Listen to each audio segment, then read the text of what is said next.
নমস্কার বন্ধুরা, রিঙ্কু কিচেনে আপনাদেরকে স্বাগত জানাই। চলে এসেছি আজ আমি একটা নতুন রেসিপি নিয়ে। আজকের রেসিপি হচ্ছে জিলিপি। আজ আমি আপনাদের ছানা ছাড়া দোকানের মতো নরম তুলতুলে রসালো জিলিপি বানিয়ে দেখাবো। জিলিপি বানানোর জন্য আমি এখানে নিয়ে নিয়েছি হাফ কাপ মতো ময়দা। এবার যতটা ময়দা দিয়েছি ঠিক ততটাই গুঁড়ো দুধ দিয়ে দিচ্ছি, আর দিয়ে দিচ্ছি হাফ চামচ বেকিং পাউডার, আর দিয়ে দিচ্ছি 1 চামচের 4 ভাগের 1 ভাগ বেকিং সোডা, আর দিয়ে দেবো 1 চামচ মতো ঘি। ঘি দেওয়ার কারণে স্বাদ আর গন্ধটা খুবই ভালো আসবে। এবার আমি শুকনো উপকরণগুলো খুব ভালোভাবে মিশিয়ে নিব, যাতে বেকিং পাউডার আর বেকিং সোডাটা খুব ভালোভাবে চারিদিকে ছড়িয়ে যায়। এতে জিলিপিটা খুব সুন্দর রেডি হবে আর ভীষণ নরম তুলতুলে হবে। শুকনো উপকরণগুলো আমি খুব ভালোভাবে মিশিয়ে নিয়েছি। এবার আমি অল্প অল্প জল দিয়ে ডো তৈরি করে নেব।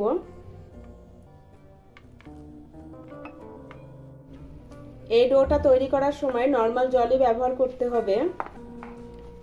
খুব ভালোভাবে আমি ডোটা রেডি করে নিয়েছি। এবার আমি ঢেকে 5 মিনিটের জন্য রেখে দেব। 5 মিনিট রেখে দিয়েছিলাম, আমি আবারও একটু মেখে নিব। মেখে নিয়েছি। এবার এখান থেকে ছোট ছোট লেচি কেটে নিব।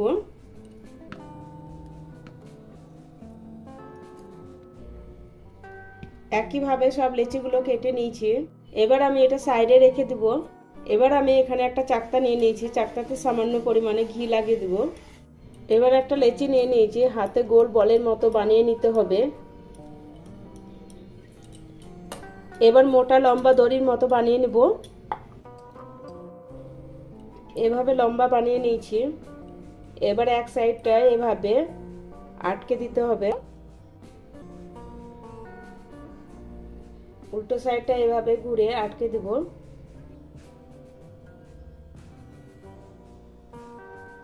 একইভাবে আমি সব জিলিপিগুলো বানিয়ে নিয়েছি।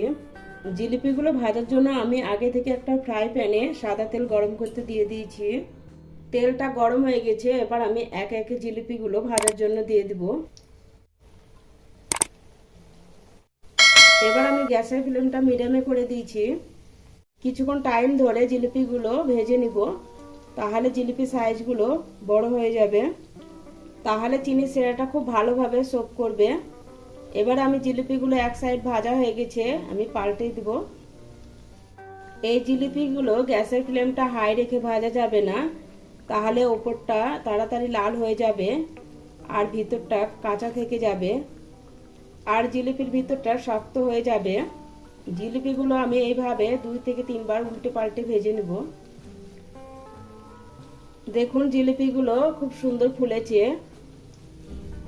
উল্টে পাল্টে লাল লাল করে ভেজে নিয়েছি।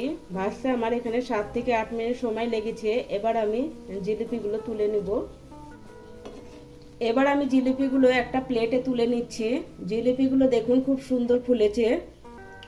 সব জিলিপিগুলো লাল লাল করে ভেজে তুলে নিয়েছি আমি।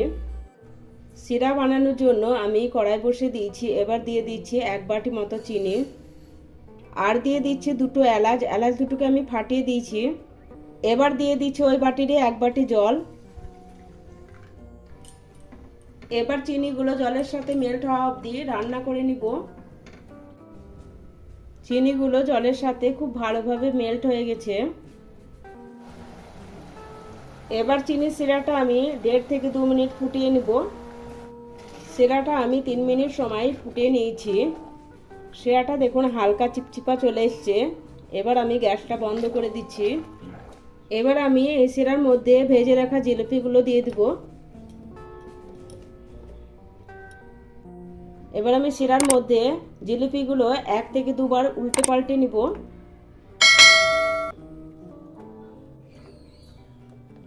আমি জিলিপিগুলো সিরার সাথে খুব ভালোভাবে উল্টে পাল্টে নিয়েছি। এবার আমি ঢাকনা দিয়ে 15 থেকে 20 মিনিট রেখে দিব।